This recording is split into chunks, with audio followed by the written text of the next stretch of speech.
Hey folks, welcome back. It's the Big Barn Build. It's been an action-packed week, plenty to share with you upstairs, downstairs, outside, and also a very important delivery. So stick around, let's take a look.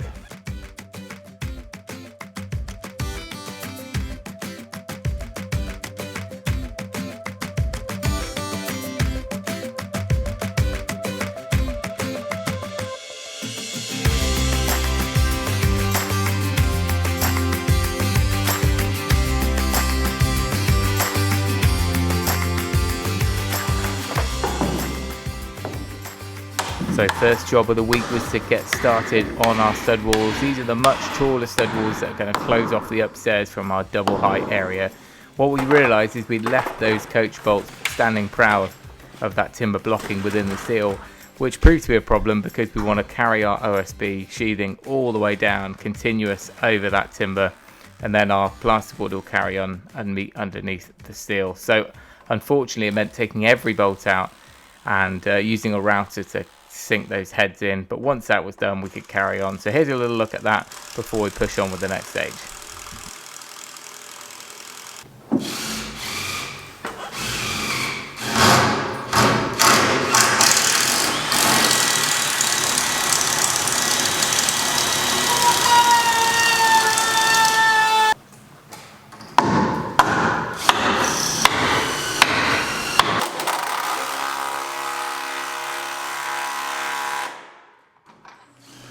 So with that done, it meant we could crack on with all those stud walls. We got all of that done, including the handrail, all locked together, ready for the OSB.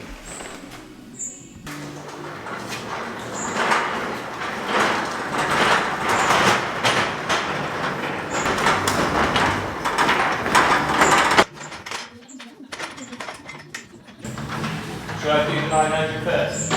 Well, keep that. I do it.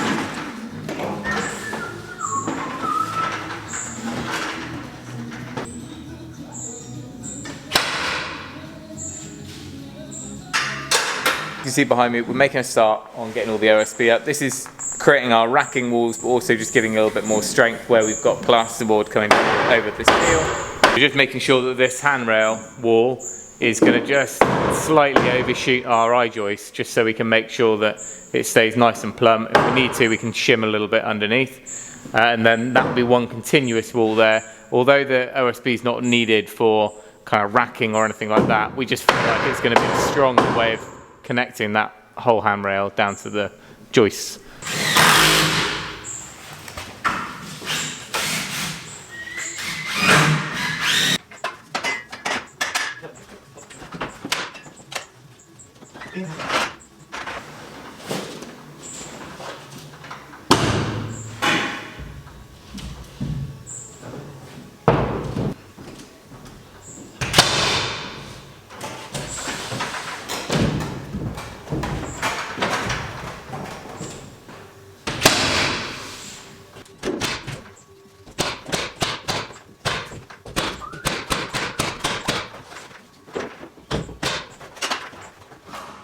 With that all done, last thing to get sorted on that side was to carry our wall through, past that steel, and then all the way to the end corner of the pantry in the kitchen. That meant we've got a continuous wall that runs all the way through for our plasterboard to fix to, but also no stepping. So we want to make sure if we're doing OSB on any part of the wall, it needs to be continuous all the way to an end or a corner. So with that in place, you'll be able to see later on in the video, we've now got sort of a continuous wall that we can now come off at a right angle when we're ready to do so, when we build this tall sort of dividing wall between the living area and the kitchen that will come off pretty much where that steel is going up in the middle. Right, this morning we are getting some prep done for the oak. The oak is arriving on Friday. So we're getting our stadlestones in. We did all the prep work for that last week. We're just sticking them down. A couple of blocks at the bottom there to bring them up to the right height, and that's so that that most of this is going to be visible once the patio is at height. And then we're just going to epoxy them down to that block. If we just did a mortar there, we just felt like as soon as you were raising the oak up, you might nudge this, it would probably split. We've got these laser leveled, so that's what we've decided on. So like a bed of epoxy. They're going to sit in line with each other, the 3 posts of the oak, and all being well, we shouldn't have to make the oak posts different heights. We'll just have nice even goalposts. And we've got a new toy. Got all of the joints in the roof panels to seal with a sealant of some form, which is hundreds of meters. So we figured we'd try one of these. So I picked up the cheapest one I could find. It's a battery operated silicone gun. You were doubtful, weren't you, Tom? But it's nice though. It's quite nice. Art at the same time. Yeah. We do christening cakes, wedding cakes. Battery operated stadlestone lifter. You could probably adjust that and make it into a clamping thing.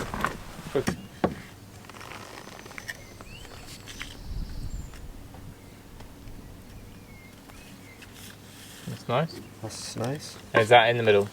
That's in the middle. What was when I drew the... So that's 89-ish. Tidy. Don't touch it. Do not touch. Ne touchez pas. Get rid of that, come on. This is for the YouTube fans.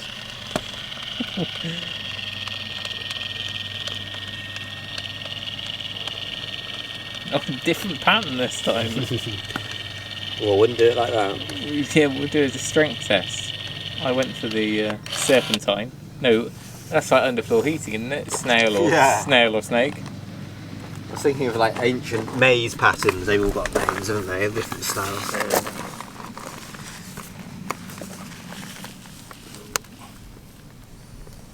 Name the cornerstone. This is an art attack. This is an art attack.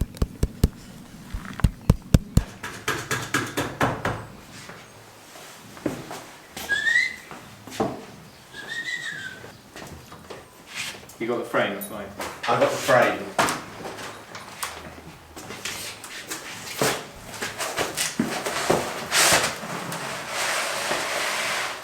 Alright, did we not need to do the hinge?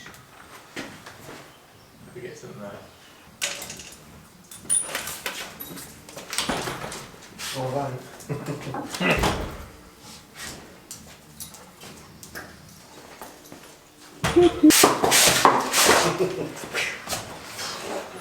Sure.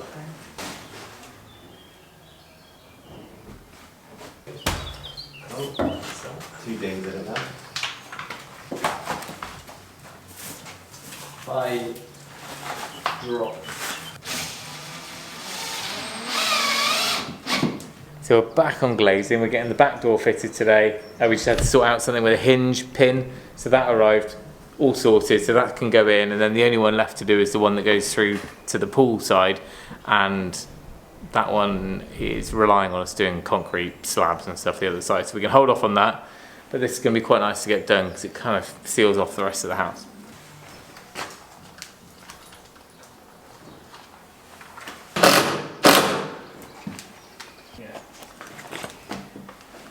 Alright? Yeah.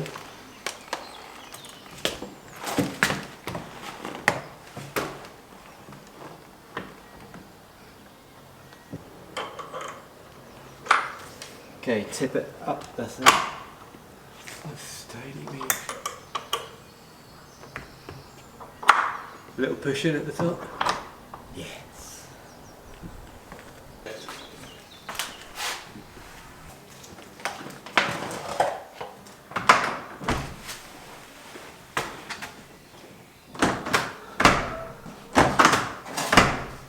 Well, nothing much to report, but the door is in, it's all foamed up, it's ready for taping. We'll leave it to kind of settle overnight, and I can weatherproof it. Well, I might try and do that today because we're due rain tomorrow.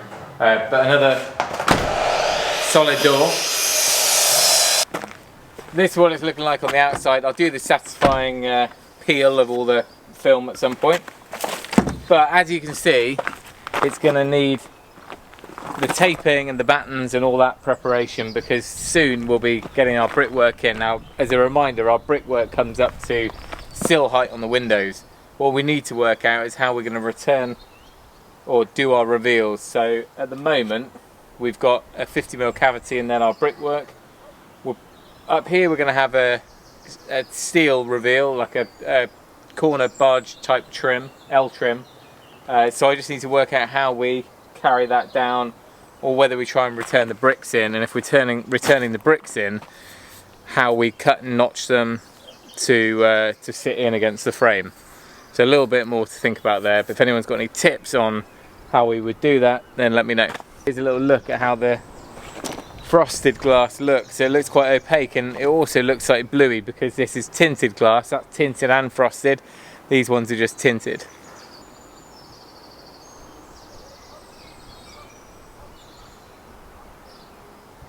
Right, next job of the day in this jumble of a day is to start fitting some of the floorboards up in the loft, which will be like a secret hideaway from the kids' bedrooms.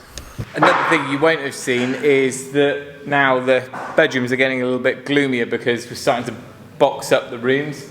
So that OSB has gone onto all three of the walls around the double height area, and of course the other walls of this room will have no natural light coming through as well. So we do have some of the light coming through here, but this shows why it's going to be really important to get Velux in here. We're doing that in the next 3 or 4 weeks. We're just lining up the installers, finding a date, getting the right kit and the flashing, and then that's going to be installed, one there, and then the other ones are just to bring light into the big open plan areas and a bathroom. But all the handrails are in now, so this one is all tied into this wall, goes along with OSB that side. All of these joists are tied back with metalwork, but what we're thinking we might do is put a steel angle, just use a router, chase it into there, and that'll just give even more rigidity outwards to hold this nice and straight. But it's definitely more solid now we've got all that OSB going down, and then it's also nailed and fixed into the side of the floor system, so it really is solid. What's helped more is by turning a right angle here, that gives this corner some strength. Then the bedroom wall will come off there, that's all boarded. Where that steel is there, just below Tom's graffiti, we're going to have the wall, the end of the official end of the bedroom, and then that is some loft storage space which is above the pantry. We just need to run that wall in along there, but we're going to wait till the ceiling is all in.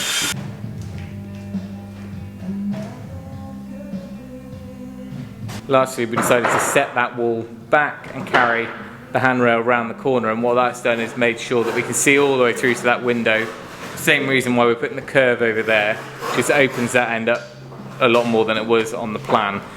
So that's the update on what's going on down there, but what we're just about to start is the loft out of the south bedrooms. So really quite simple. We've got all of the joists in, all at 400 centres, nice and simple. What we're going to do is just go 2 boards in length, so 4.8 metres of board, 2 full ones, then a half, full, half, and then back to 2 full, and then they will stop about 3/4 of the way out from the end, but that's fine. That will just be unused loft storage, or sorry, unused loft space. We'll still put some acoustic insulation in the ceiling joist, but it also gives us more access to do that air tightness detail which we've been putting off for so long, which is trying to get the green to go all the way up and seal to the underside of the roof. Not a job that either of us are looking forward to doing, but we think we've found the best way of doing it now, and then sealing around each of these purlins. Just really don't want to do it.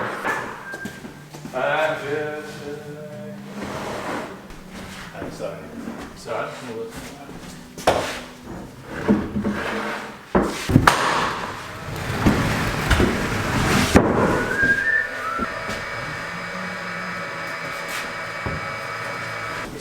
100 in a day territory there. Yeah. I'm sure I'd want to do 100 in a day. Not under a 2-foot roof.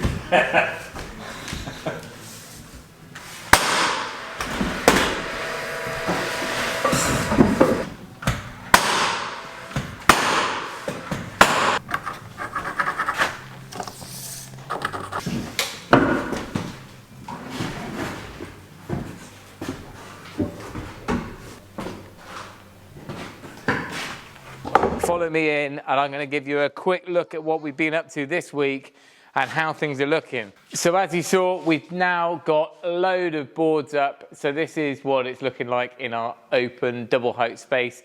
Feels a bit like a squash court right now, but it's giving us an idea of how these walls are going to look. Of course, there's a load of plasterboard to go on there, trim, you know, but we're nowhere near even halfway. But we are actually getting these Velux windows ordered this week now, and they're going to be fitted by the end of June. So watch this space for that. I think we've shown you all the pantry stuff, so let's go upstairs and I'll quickly show you what that's looking like. Typically, it's half an hour before the video goes live. I'm rushing out here to film a bit of an outro. Faith's doing a sterling job on the camera.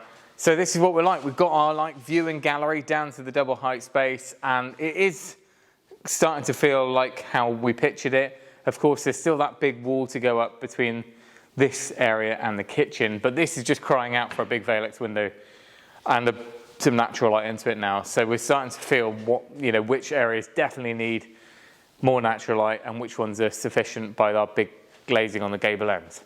But let's finish up by sharing with you yesterday's delivery, because I'm getting excited. Tomorrow, it all kicks off tomorrow. Right, the long-awaited day has come. The oak is on the lane. Well, hopefully, you've missed a turning. Anyway, I've been longing to do this timber frame ever since we first put plans through. This was kind of a little nod to timber framing project of the past. Anyway, all this front area is going to have oak framing all the way around it. I can hear a rumble. Here it comes.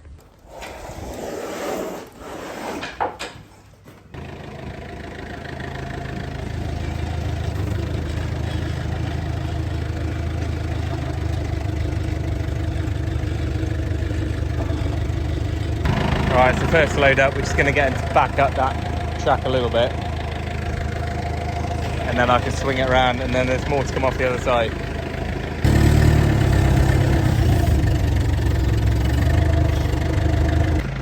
One-handed bearing. And there we go, just like that. Oak is in the air, smelling beautiful. So here we go, everything's here. Hopefully everything's here. Counted off the truck. And we can get started tomorrow morning. So first things first, we're going to be working on the west-facing wall around those sliding doors. 2 goalposts and some corner braces to go in. So relatively simple warm-up gig before we start on the big gable end. But the majority of it is going to be 150 by 150. We've got 200 by 150 across the sliding doors. So we're going to set things up tomorrow, make a start, and before long, we're going to have some oak frames to raise up. And this time we got a forklift and some machinery instead of me and my silly contraptions last time round when we did the workshop. I'm going to leave it there. If you're excited about this, then leave us a comment and a thumbs up down below.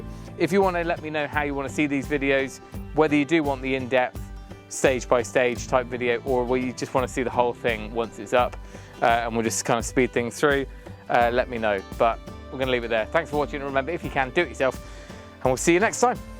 Give my Crocs. Crocs that are Well, it's Father's Day. I'm allowed to wear Crocs, aren't I? Yeah. Permission granted.